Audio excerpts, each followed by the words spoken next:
Alright, this is going to be for everybody on our Ren list. I didn't feel like typing all this out, and I didn't feel like taking a bunch of pictures because it was just going to be a pain in the ass. And I don't know if you can tell, but I'm already kind of dealing with enough of a pain in the ass here, so let's dive in. Looking into the sensors harness for the speed and reference sensor here, you can see all that green nastiness that's corroded, and you can tell obviously that one of them completely just broke off. Another thing that I keep finding, these are the wires for the oil pressure sending unit. That's definitely not factory. While I have access and I needed to take everything out anyways, you know, that's coming from the harness. It looks like something got melted, maybe. I don't really know. I definitely don't think it was the cause of my problem because, again, the car was running fine for 2 years, but while I've got everything off, it's just what I'm going to be knocking out. So I'm more of a, at this point, I'm more of at a fix it while I'm in there, knock it out. So for peace of mind, here are some grounds that were on top of the bell housing.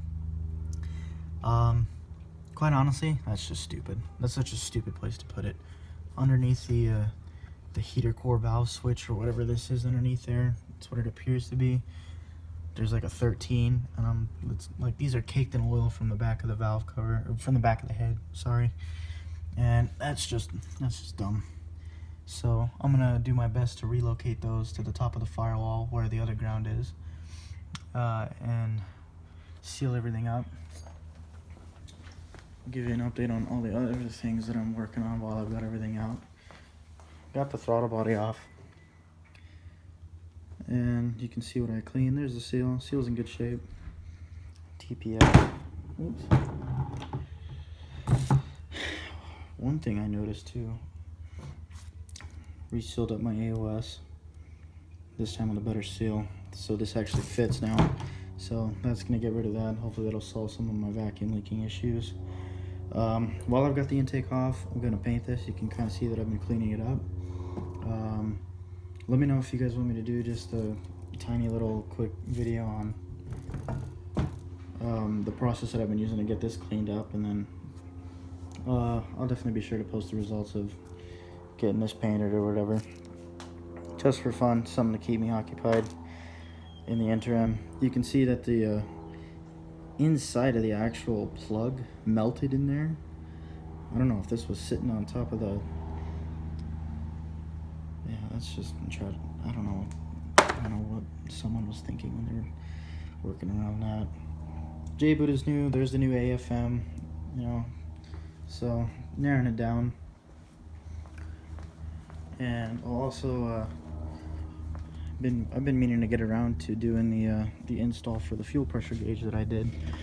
So you can see there's the wiring harness for that. That one follows through underneath the wiper motor harness. And some of these vacuum lines, when I was pulling all this stuff out, it was still smelling like just raw fuel.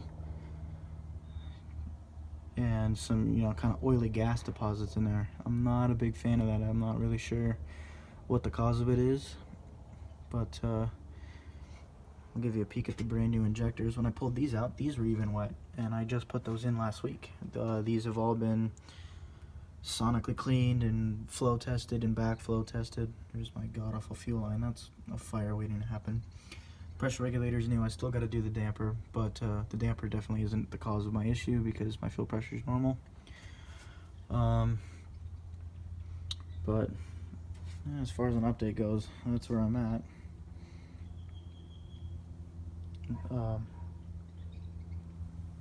And man, I can't really think of anything else. It really sucks not having my car, but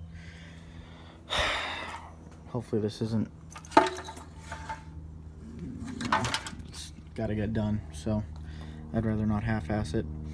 I kind of want to put some better vacuum lines in, and I need to replace these clamps with fuel injection clamps. Those aren't the right clamps that I should be using. And another thing I want to do is, like I said, getting rid of those two grounds on top of the bell housing and just relocating them, because that's a pain in the ass. That's just annoying. And then figuring out a way to reroute the wiring harness still underneath the intake manifold, following all the stock locations, but putting it back up on the firewall up there, you know, kind of getting it out of the way and from underneath from the AOS, so that it's not getting soaked in oil, you know, or getting pinched between the head when, you know, this thing is getting super hot at a light. The other thing I want to do is actually go get some like spark plug insulation wire, and anywhere that I can, just kind of go around and insulate the harness and salvage whatever I can. But yeah, let me know. Go ahead and I'll put a link to the forum in the description, and you can read what's been going on, and hopefully we'll get this thing running right fairly soon. But yeah, if I said anything that was dumb or that maybe I should think twice about doing, absolutely let me know. This is my first time doing anything like this, and the more I dig, the more I find needs to get done. But I love this thing to death, so worth it. Held strong for 30 years. Might as well make it run strong for another 30. But anyways, that's all for now. Thanks for watching.